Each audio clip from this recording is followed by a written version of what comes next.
viewers might be turning to video on demand, the internet, and especially high-definition video, which necessitates a DVD with greater data capacity than the current format. The motion picture industry needs a new format, thus, for high definition, and this time again there are two camps, HD, DVD, and Blu-ray.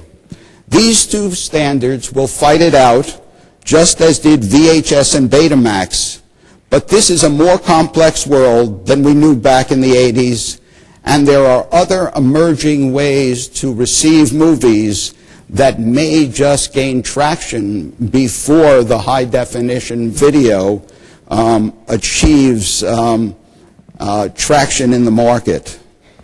A lot is at stake here. The market is huge, much bigger than the simple replacement of the $40 billion DVD industry. For the first time in a half a century, for example, television standards are changing in ways that are no longer backwardly compatible. So everyone will be buying a new TV, or several. Video recorders, home networks, video players, video receivers, set-top boxes, cable boxes, satellite receivers, video projectors, and home theater audio systems will all have to be replaced to be compatible with this new set of high-definition digital standards.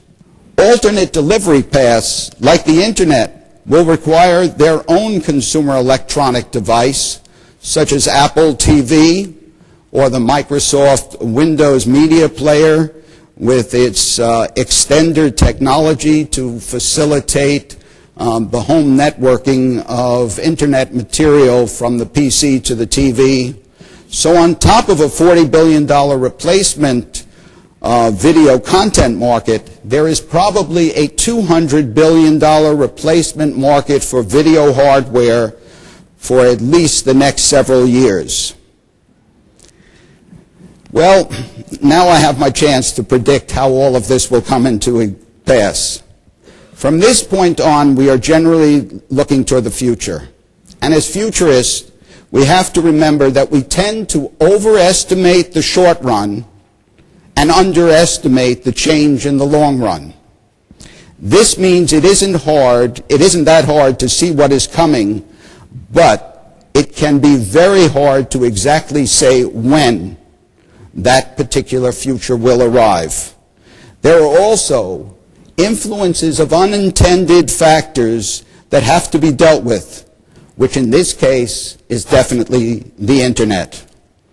Following the success of DVD, the major film studios would probably have been happy to simply replicate that success in high definition.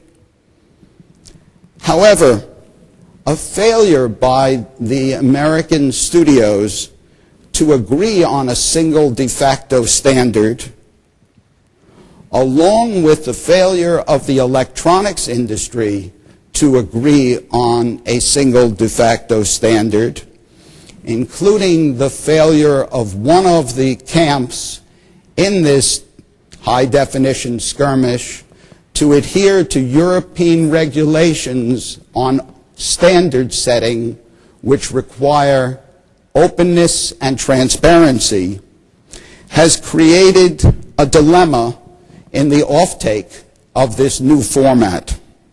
Whether these discs were to be distributed by Blockbuster, Walmart, Metro, Carrefour, Netflix, would not matter as long as consumers replace their present video libraries with high-definition video libraries. But it is not that simple because of this format battle, and it is certainly not that simple because of alternate